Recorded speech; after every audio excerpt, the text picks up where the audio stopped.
Hello and welcome. This is Enlightened Connections, a space where unseen threads are illuminated between people and spirit, between animals and their humans, and between the everyday and the extraordinary. I'm your host, Lisa Aston Michell, medium, healer, and animal communicator. And I invite you each week to join me as I share conversations and practices that bring light, healing, and connection into your world.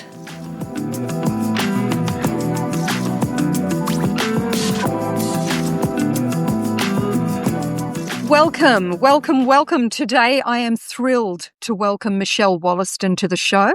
Michelle is an intuitive mentor, writer, and the host of the Soul Loom podcast, where she guides women through the powerful work of reconnection, clarity, and self-remembrance. With more than 25 years of experience in education, adult learning, and vocational training, Michelle brings a beautifully grounded expertise to the inner landscape work that she facilitates. She's a nationally accredited trainer and assessor, a former early childhood educator, and an adult learning specialist who's designed and delivered transformative programs across diverse communities. Michelle is also a #1 Amazon best-selling author and a multi-published contributor. In her work, she weaves together evidence-informed teaching with energetic insight, drawing on astrology, human design, and emotional patterning to create a practical, accessible framework that truly supports women right where they are. Michelle's mission is to help women navigate life's transitions, identity shifts, and emotionally tangled seasons with clarity, compassion, and agency, ultimately guiding them back to themselves. So I'm very excited to welcome Michelle. Hi, Michelle. Oh, Lisa, thank you for having me. You're so welcome. There is such a strong background in terms of your experience and teaching with adults in a formative environment. I'm really keen to know what first drew you to the other side, so astrology and human design, and yeah. Well, I've always been in the other side. My father was an energy healer, so I've been in the spiritual space ever since I was a young teenager.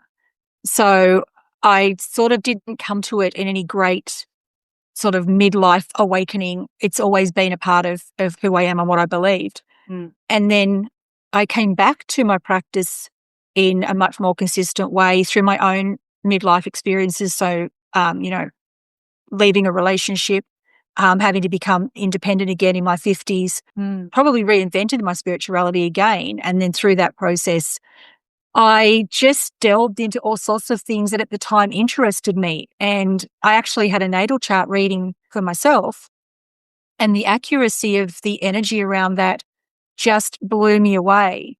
I thought I need to go and learn how to do this properly. And so I enrolled with the Sydney Astrology School and I did astrology. And I now use it as part of my diagnostic system when I'm working with my clients. I find astrology is unbelievable, not just what people read in the weekly newspapers, or what's my star sign, and they look up their sun sign and that's it. But when you start to look at the surrounding planets and where your moon is and what your rising sign is and what sits in what house, it's incredible how accurate it is. It's scarily accurate. It is. And then you look at, bringing in transits. And I mean, I'm not an astrologer, but how do you feel like how astrology plays an important part, not only in your daily life, but in the whole path of purpose that you have ahead of you? Well, I'm a strong believer in the fact that when we decide to come back into this human experience, we are born at the time that we choose, because that astrological energy is what we want to carry into this experience with us. It's what we want to have there to support us. So, our sun sign, which is the one that everybody's most familiar with, that is the energy that feeds your vitality. That is the thing that makes you shine. So when you're living within the energy of your zodiac sign, the sun sign, that's usually when you'll find you're at your most happiness. Your moon sign is your emotional. It's what feeds your heart. It was what bring that emotion in. And a lot of people don't really go much further than their sun sign. And when you think about all of the planets and where they were positioned at the moment of your birth, that's an energy that you've wanted to bring in with you. And then as those planets transit continually, that energy changes. And as the planets move in and out of the houses, the energy changes. But because you chose it to start at that particular moment, you already forecast all of that energy that you said, this is what I'm going to need to support me from day one to day whenever. And so the advantage of understanding what that looks like helps you understand why is something not working or why is something working so seamlessly, because once you understand the energy at play, and it's there, whether you really believe it or not, it's still there. So I'm kind of like, you're better off to understand it and to work out how to work with it than to ignore it and then make it more difficult for yourself. It's kind of like a blueprint, isn't it? In a sense, it's a blueprint. Yeah. And when you have a look at the houses, and for the listeners, the houses it's like a big circle, and like a pie chart, really, isn't it? Your natal chart, your astrology chart, and each piece of the pie is a house, and then depending on what's in that house. So, what happens if there's nothing in that house? If there's no planets or anything in that in a house? Does that mean anything important? Or no, not necessarily, because each house is ruled by a planet, regardless of whether the planet actually is situated in your house at the time of the birth. And then as the transits move, the appropriate planets move in and out of those houses anyway. So you will still feel the influence of the planets, even if your actual birth chart is showing a particular house as void of a planet, because it's still ruled by a planet. Okay. So even though you've got a natal chart, which is the one that you're born with, it can still change every moment of every day, because the planets that we call our personal planets, so our sun, our moon, Mars, Mercury, Venus, they move quite quickly, as we know. Like we see the sun moving and the moon moving in like quite quickly. The outer planets, the Neptunes, the Uranuses, what have you, they move much more slower. So they tend to have a more generational collective type influence. But yeah, I mean, the planets are moving all the time, constantly, and they will move in and out of the houses all the time throughout your life. And certain transits happen at certain key times. I did a podcast the other day with an astrologer friend of mine, and we talked about the transits that happen in midlife. So from 40 onward, and how a lot of that energy, especially for women, a lot of that energy that we feel as we're approaching 40 and perimenopause and menopause and what have you, a lot of that is influenced by those transits. So we have Saturn returns, we have Chiron returns. All of that energy plays into our experience. I've heard about that Saturn return and people saying they're in their second Saturn return. Is that because it's after X amount of years? Yeah, so Saturn has a 30-year cycle. So usually you will experience your Saturn return around about your 29, 30, again around 60. So I've just had mine.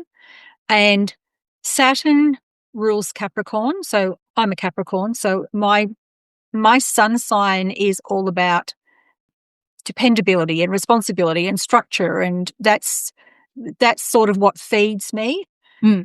And Saturn rules that. So when Saturn is coming back towards you in your return, you will probably find, if you think back across what was I doing when I was 30 or how am I going to approach 60, you will feel structures start to become very important or break away. And normally when you get to 60, Saturn's asking you to go back and think about what you were doing in your 30 sort of timeline and don't do it again. Oh, uh-oh. Yeah, reflect on that. What were you doing? What didn't work? Because here we are back at that same return again, and you don't want to still be repeating that same scenario. No, actually, that's really interesting because that's probably the worst few years of my my life, my 30s, and I'm thinking, oh, now I'm going to have to sit and think what chaos I created, and not to go down that road again. Also, interestingly, not only on an individual level, but on a global level, I believe just a few days ago, it was a Scorpio sun and Scorpio moon. Now, I have a friend that's got a Scorpio sun and I have a Scorpio moon. And for those few days, I just felt like I had jet lag. I felt really like, what is going on? You know, if you've had a big night out and too many cocktails or champagnes, and the next morning you pay for it.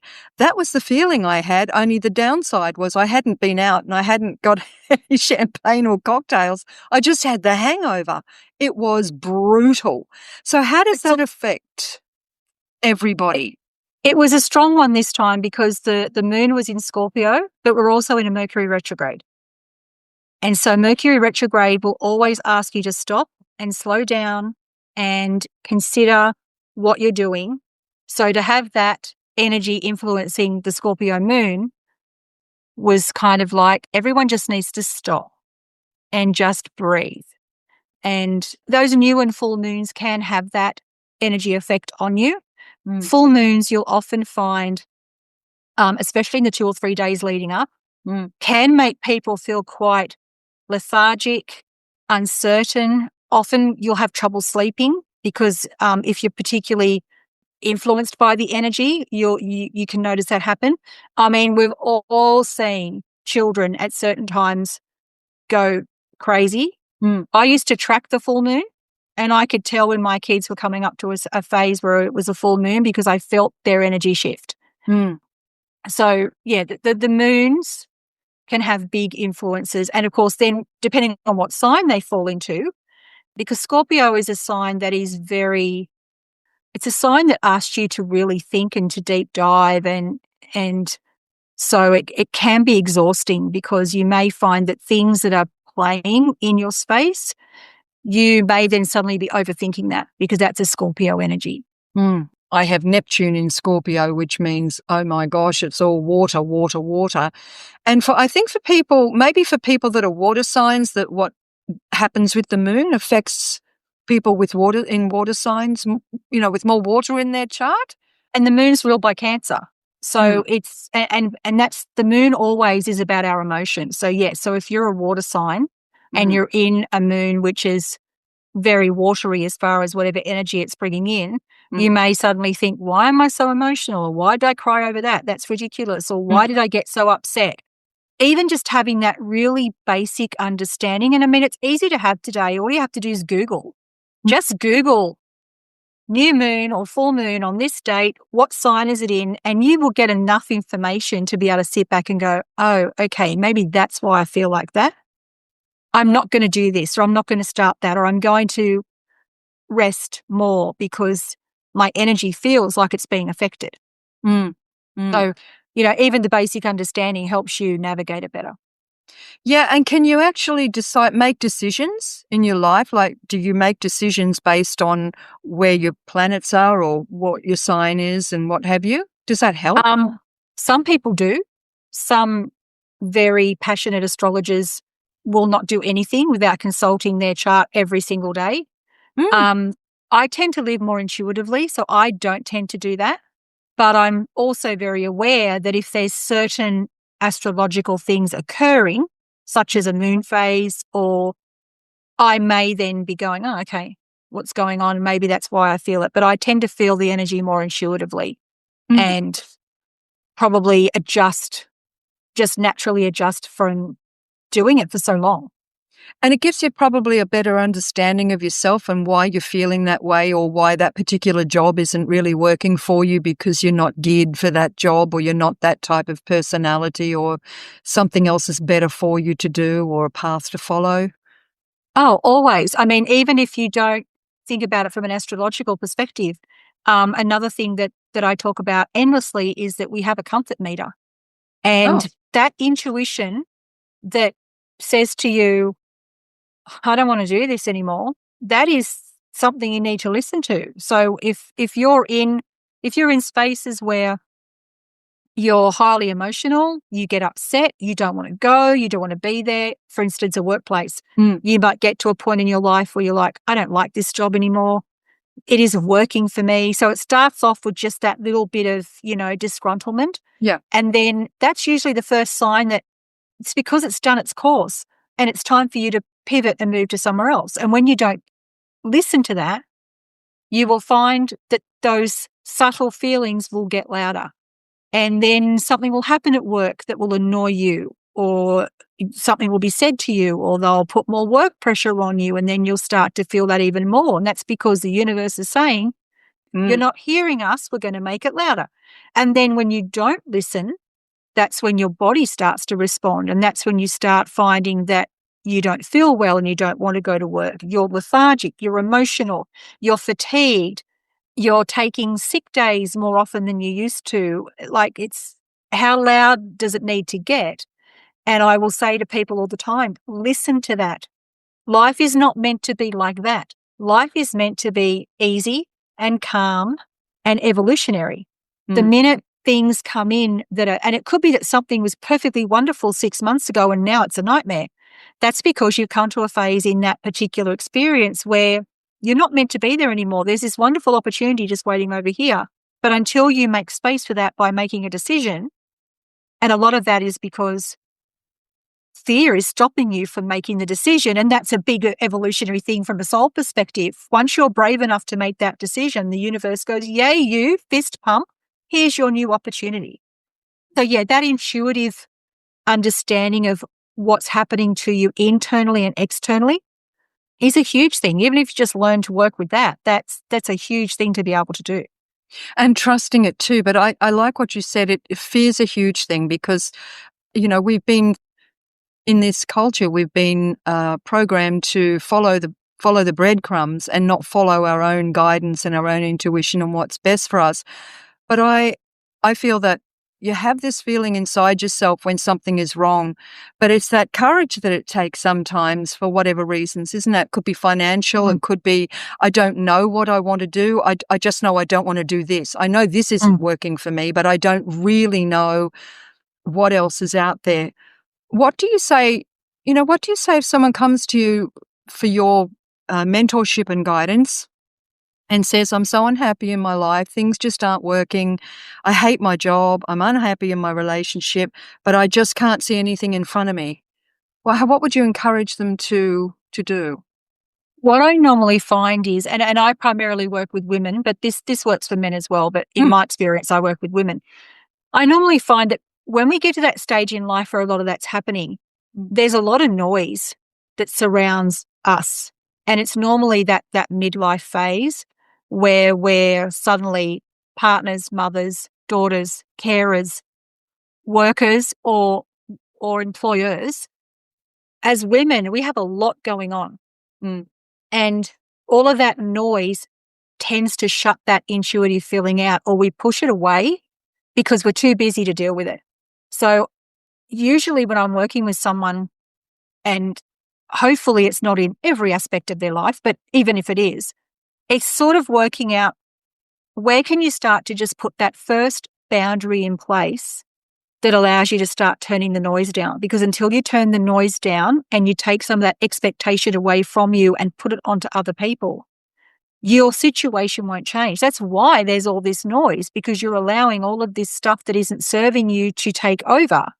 It's the universe going, wah, wah, wah, and you've got to start lowering that noise. So if it's a workplace that you're now not happy with, I would probably suggest stop and think, why are you there?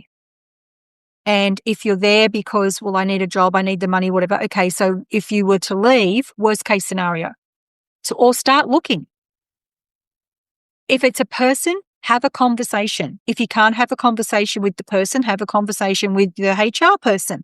Just start to put those really small boundaries in place, because that is very empowering.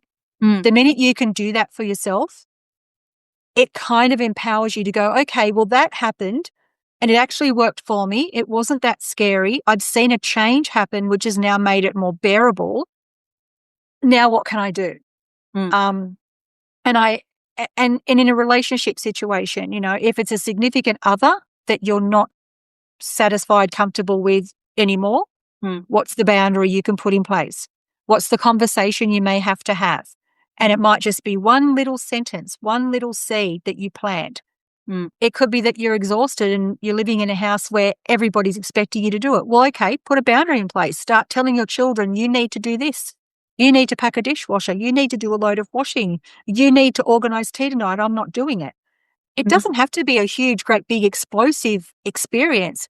It just has to be learn to put a boundary in place. And then each boundary gives you breathing room and it gives you time to take yourself away and put some practices in place that will support you hearing your intuition. So I would then be suggesting to people, depending on what you sit with comfortably, anything from mindfulness and meditation to go for a walk, go to the gym, take yourself away for half an hour and read a chapter of a book.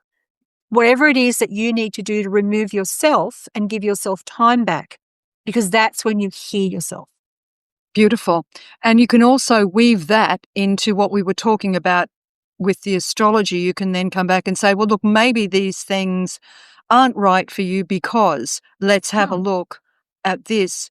And then you also work with human design. And I'm going to touch on that because this is only, well, it's been around a little while, but certainly not as long as astrology. And I find human design absolutely fascinating. Fascinating. Tell us a little bit about human design from your perspective. So I don't deep dive into human design as much as a human design specialist would, because it takes enough energy just to deep dive into astrology. But human design from even a very surface level, yes, it's a very new thing. It is done off the same data. So your human design type is also used and calculated from your birth data. And how it was discovered was somebody had an experience where they were given this information and they then devised human design. And where the astrology is the energy that the universe is providing you to work with and to support you, your human design is the energy that you then use and project into the world. And there's various types of designs. There's projectors, there's generators, there's manifesting generators, etc.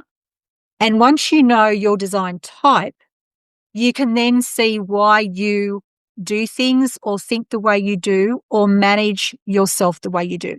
So I'm a projector. Projectors tend to be people who do what I'm doing. We tend to plant information. We have an energy that is defiant and disrupting.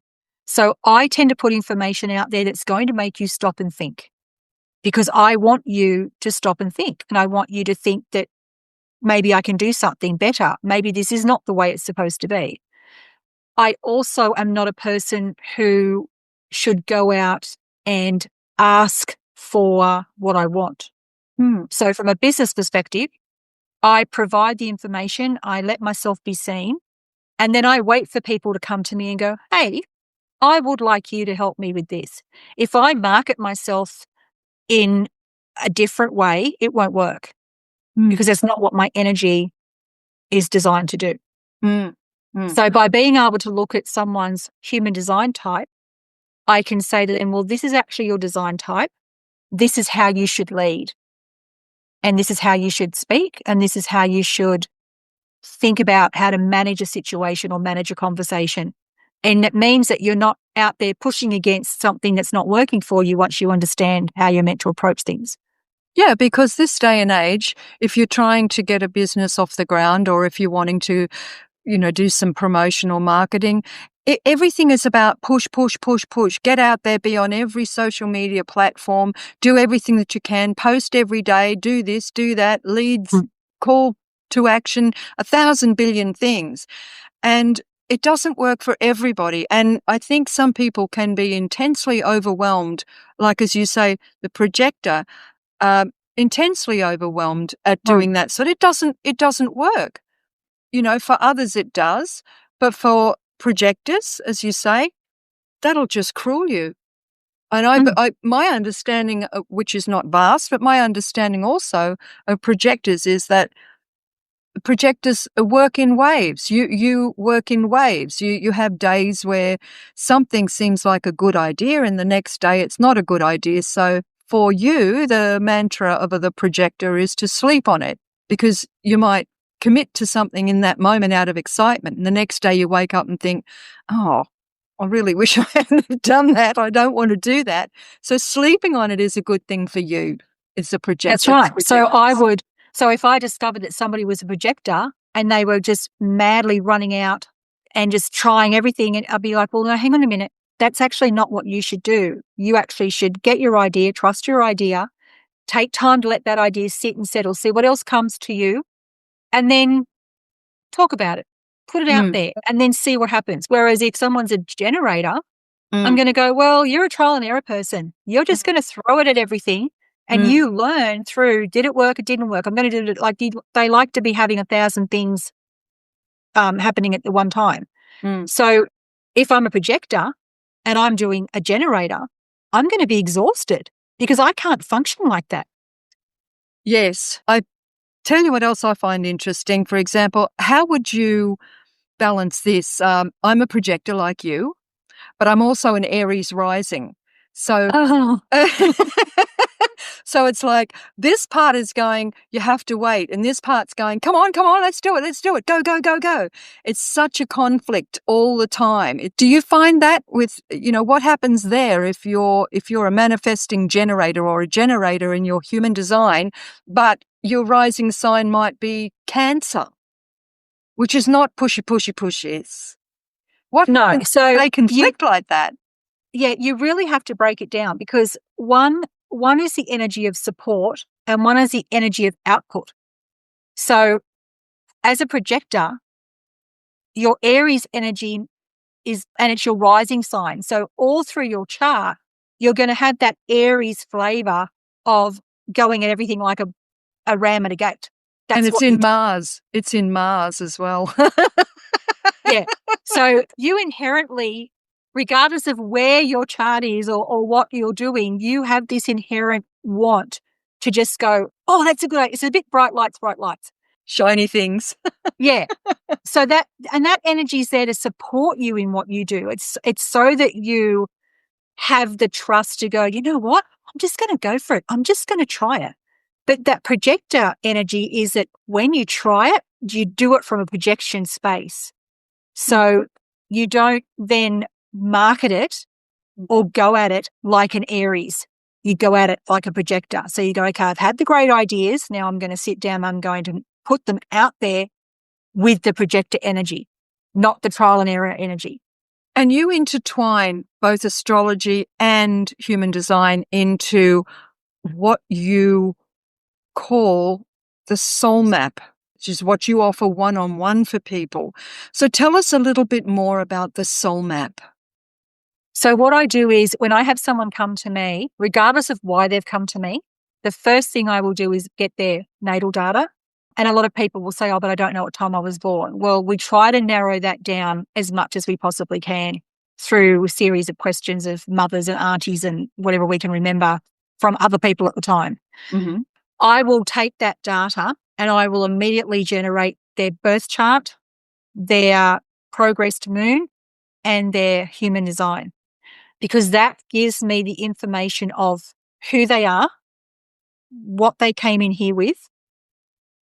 I will look at aspects of their chart, their natal chart, such as their nodes.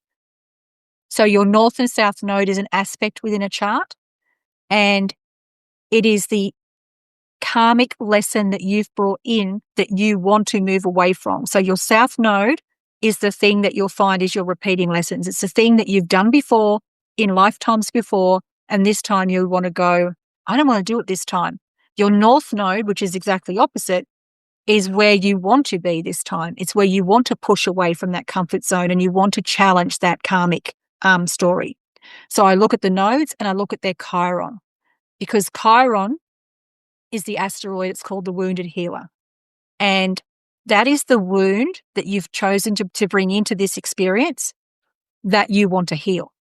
So they're important aspects because people are coming to me usually because they have something they want to fix. So I need to understand that type of energy more than anything else. And then I have a look at what I call their progressed moon. So your progressed moon is where the moon progresses through your chart, but it's not as we're familiar with it across a monthly cycle. Our progress moon also works across that same 8 phases across a 29-year cycle. If we take it from the day we were born, I can calculate what your moon phase was when you were born. So, for instance, I was born under a new moon. And then from the new moon, the 8 phases that occur in a moon phase all the way back to the new moon, rather than occurring across our normal months as we see the moon change in the sky, it occurs across each 29 and a half so years. Okay. And each of those phases are 3-year phases.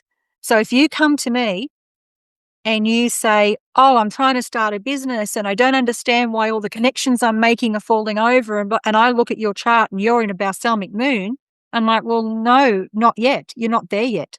There's stuff you have to clear because your crescent or your balsamic moon is where you let everything go to prepare for the next phase. So I can say straight away, well, that's because you're not ready yet.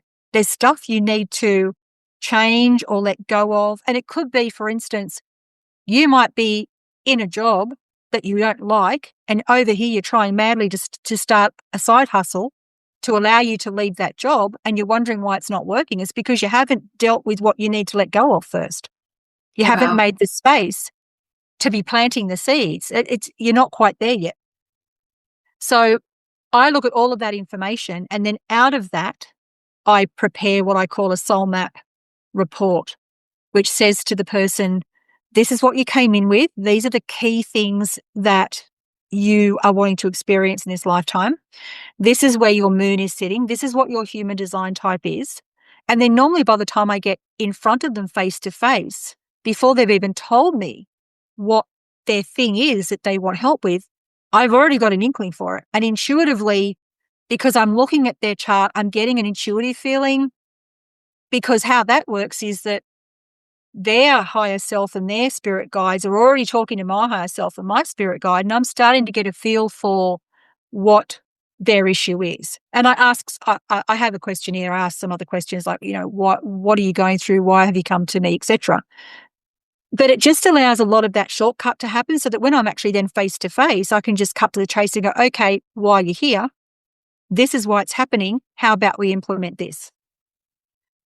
And it kind of weeds out the mess rather than, I think a lot of people go and have, and I mean, I've done it myself. A lot of people go and they have tarot readings and psychic readings, and you're taking a little snippet from here and a little snippet from there, but none of that stuff tells you why you're experiencing it. It tells you what you're experiencing, but it doesn't actually tell you why. That's true. Like, this is why. Take it or leave it. I can now tell you what I can suggest you do, and I can give you a personal practice pathway to take away with you about what I think you should start doing to make changes. And that's really all I can do. I can't make you do anything. But you provide the map to say, it's like anything else. You can give someone a map. It doesn't mean they're going to follow it, does it? But you provide the map for them. Yeah. And I think that's a very, very powerful, that's hugely powerful, because you can waste a lot of time on something that's not right at that time. So it might be right for you at some other time, but maybe not right now, according to what's happening with the planets and what's happening with the transits and so on and so forth. So if people want to have this experience with you, they can do so by coming to your website, which is michellewollaston.com. I'll spell that. Michelle is Michelle, Wollaston, WOLLASTON.com. Everything is there on your website. That's such an exciting program. I think that's really beautiful. It feels to me that it's a simple path to follow. It's easy for people to follow the path that you offer them with the tools that you have. And it seems like almost like a progressive state that people can see from where it started, how it started, why it started, where it's going, and where your options are, because you've always got free will. Would you agree with that, even in an astrological chart to a degree? Oh, yeah. And it allows people, you don't have to get wound up in the analysis part of it. I've done that for you. All you have to worry about now is that, well, here's your report. You can go back and read that now, next year, in 5 years' time. That doesn't change. It is who you are. But the beauty of me doing that for them is that once they come to me and they're like, well, this is what I'm experiencing, I can say, okay, well, this is why. Let's think about what you need to do. And that can be very simple or it can be very extreme. And I can then just give you a practice to take away and say, well, I would suggest you start doing this. And then if you want to keep engaging and working through that and then taking it to the next level, you can do that. Or some people just go, okay, that's what I need. Because the beauty of being able to do the natal and the progressed moon and knowing what the future transits are, depending on your age, like somebody might come to me and they're 50 and they're like, oh my God, I don't know what's going on. Like, I know I'm coming into menopause and my relationship's crappy and I hate my job. It's like, you're in your Chiron return. It happens to all of us when we get to 50, male or female, we get a Chiron return. And that will bring up all of that wound that we've got. And it's saying it's time to address it. It's time to look after yourself. So the wound could be your job doesn't work anymore, your person doesn't work anymore, your situation doesn't work anymore. And that's the energy. The energy is asking you, you're 50. If you don't get it sorted now, the next 50 years, you do not want to be a repeat of maybe what your first 50 years were. I'm really interested about the Chiron return. That to me feels like it's something really crucial to know and understand. And you were talking about when your Chiron tells you, you know, what you're here to learn, what you're here to heal. Is that based on the house that it's in? Or is that based on, does that transit as well? How does that work? Yeah, well, whatever house your Chiron was in when you were born will be where the initial wound sits. So for example, say your Chiron was in the second house. So the second house is where your value system comes from. It's when you look into the world, you go, well, that's what I value. That's where my morals sit. That's where, even down to, that's how I value a tangible thing. So if your Chiron is sitting in your second house, it could mean that you coming in with a wound around the value system, maybe money, abundance, how you have been valued, how you value others. But yes, it then moves. So depending on the person's chart at 50 and where that Chiron is sitting, there's that underlying original energy, but then it depends on where that Chiron falls in your 50th year and where it's returning to you. Just for argument's sake, say it does return to you in that same place. It could be that you're actually feeling very disgruntled because you're in a position where you don't feel valued, or you're not valuing what you've got, or you have a money scarcity mindset, or wherever it is. So yes, it can work like that. You don't know till you kind of delve into it. And then, of course, on top of that, the other things play in as well, because you're looking at, like, the progressed moon is huge, because depending on where that progressed moon 3.5 years is and where it sits at each transit's moment, all of that energy is working. But it's working to support you. I think that's something that's really important, is that the energy is not there to cause chaos. It's there to go, this is what it's asking you to do. And it's asking you to recognize it. It's asking you to heal it. It's asking you to put the boundary in place. It's asking you to go, I'm done with that life. And sometimes that literally is, I'm done with the life, and you cut it off and you pivot. And, often, we'll call it a midlife crisis. But it's not a crisis. It's actually very strategically planned, because especially now that we live so much longer than we have in past generations, when you get to 50, if you aren't still living your life properly, it's time the universe is going, take stock.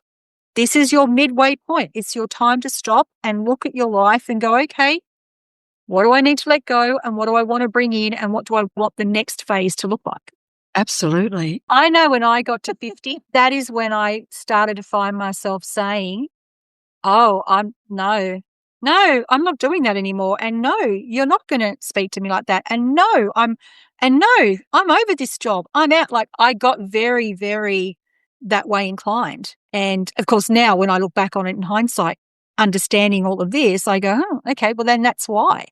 And it can also be kind of, why have I've done this 10 times and it's still not working out for me. It's the old, if you keep knocking at the door and the door doesn't open, stop knocking. That's it. And that's the repeating patterns. And we stay there because it's comfortable. That's that south node. The south node's comfortable. And even toxic can be comfortable. And that's a difficult thing sometimes for people to bring themselves to, but we see it all the time. So, there's a lot of those energies that are going, and you said, it was out of your control. And yeah, sometimes that happens. Sometimes the universe will come in and go, we are going to move you. Bang.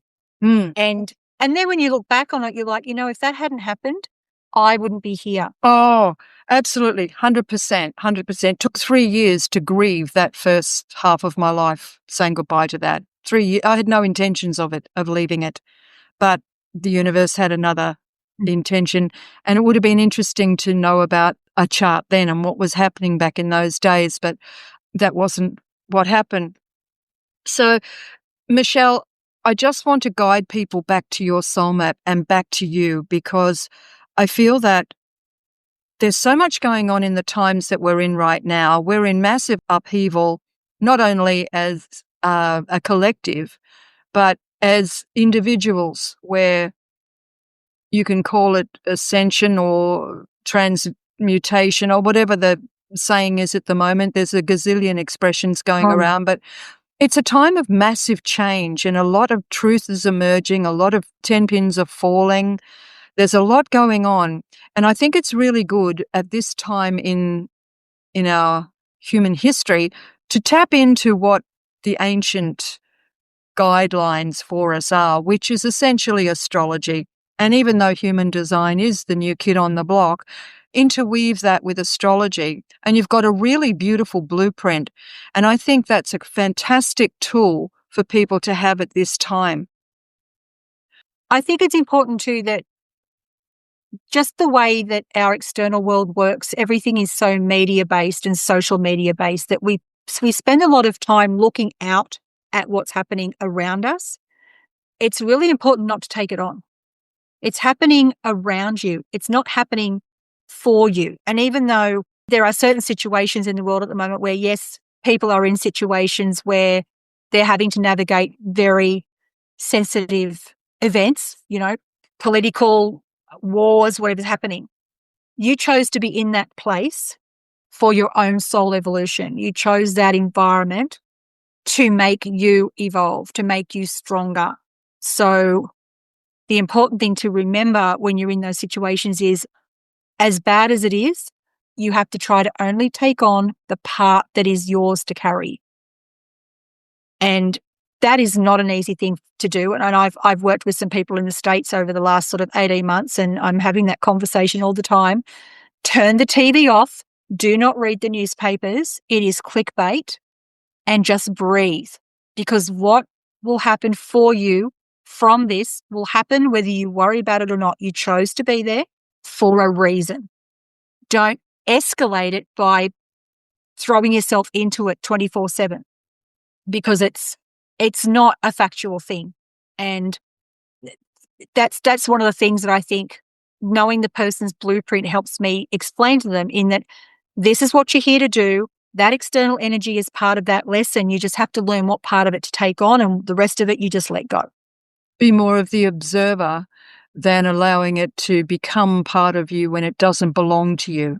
Yeah, because we have to remember too that it's not just us that's being affected by this energy. Countries have an energy. The planet has an energy. So they're astrologers who focus on doing natal charts for countries For example, if we look at America, there's astrologers out there who do America's natal chart, and they'll sit back and they'll go, this is what's meant to happen. This is exactly where they're meant to be. This is karmic. He's here for a reason. He's coming. He has chosen to come in as this person to disrupt and to make the country reflect upon its own self and its own behavior. And we've just all got to sit back and go, okay, let it roll. Like, nothing's random. And I think if you can truly come to that without then moving into that spiritual bypass space where you just go, can't help it. You've got to be careful not to tip over into that line. Once you realize that everything's happening for a reason and you chose to put yourself in it, it's around navigating it the right way.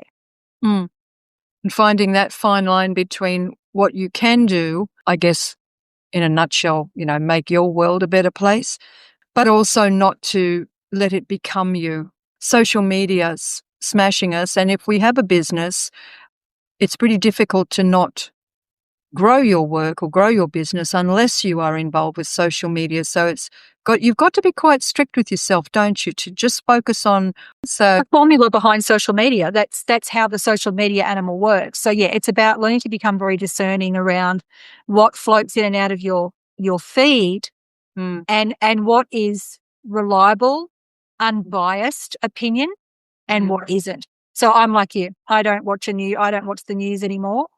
We were just chatting before the podcast started that, I have a son in Darwin and that's about to go through a cyclone. So yeah, I'm watching it a little bit just so that I know what's happening from a weather perspective. But yeah, I don't sort of do that whole nightly news thing anymore. But anyway, we kind of went off track a little bit there. So I just want to close this by asking one question. And that question is there a simple exercise or a ritual or a something you can suggest to the listeners that they can do each day that can maybe ground them a little or give them a little peace in their life? Yeah, I would definitely say that everybody, and depending on the way your life works, whether you do this morning, afternoon, midday, on and off continuously, it's your choice to make. I think any time where you're feeling any form of angst or that you feel like you are going to react to something rather than respond, and that response might be to just turn around and walk away, take the time to stop, ground yourself. If you can go outside and do that on the ground physically is even better, but just take time, remove yourself, take some deep breaths, relax yourself, ground in, and listen to how you feel and listen to what's happening externally and go, well, what's it telling me? What am I hearing? And then make decisions from that point. And it might be that you go, I'm not going to let that person do that to me again. I'm not going to turn up today and have that situation occur, or I'm not going to let that worry me anymore. I'm not going to watch the news tonight. Just those little tiny baby steps. But anywhere where you can take the presence of mind to see yourself in a situation and pause, remove yourself, give yourself time to think and allow yourself to hear and feel, puts you that little step closer every time to making the right decision. That's some beautiful advice there. And finally, Michelle, if you could share just one message for the world, your message to the world, what would your message to the world be? Get over yourself, people. Oh, that's such a Capricorn thing to say. Just get on with it. My message to the world. I think collectively we need to remove ourselves out of them. And it doesn't matter whether you're male or female. We need to stop being so masculine in our energetic approach, and we need to lean into the feminine. We need to lean into nurturing, caring, respectfulness, mindfulness, and move away from structure and organization and wanting to control and wanting to rule, because that's where we keep seeing everything come from. And even, I can probably hear listeners now going, oh yeah, but what if there's a woman in power? Unfortunately, that woman in power has to manage a whole lot of men who just think in a masculine energy. That's what they've chosen to come here with. So, the more we can lean out of that and into that feminine energy, the better off collectively we will be and the better off individually we will be. That's one beautiful message for the world. Thank you so much. Michelle Wollaston, thank you for being my very special guest today. It's been absolutely fabulous chatting with you, and thank you for sharing your wisdom. And again, I will remind the listeners, if you would like to get in touch with Michelle and speak to her regarding the soul map that Michelle offers, please visit her website at michellewollaston.com. It's WOLLASTON, michellewollaston.com. And she's also on Facebook at michelle.wollaston7, on Instagram at Michelle Wollaston, and on LinkedIn. So basically, if you just go to her website, I think everything you need to know will be right there. Or just Google Michelle Wollaston and you'll find her. Just Google Michelle Wollaston. You'll find her. She's a Capricorn. She'll be there. Everywhere. Thank you so much, Michelle. Thank you. You're welcome. Thank you. Okay, bye for now.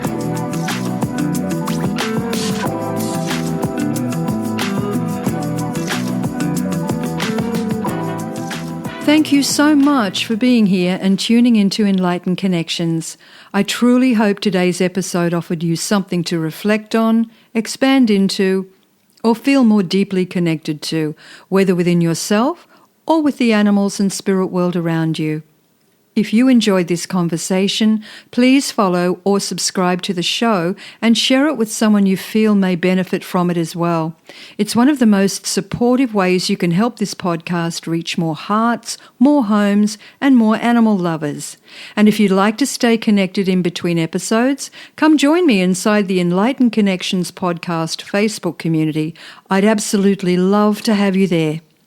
Until next time, take gentle care, stay connected, and trust the whispers.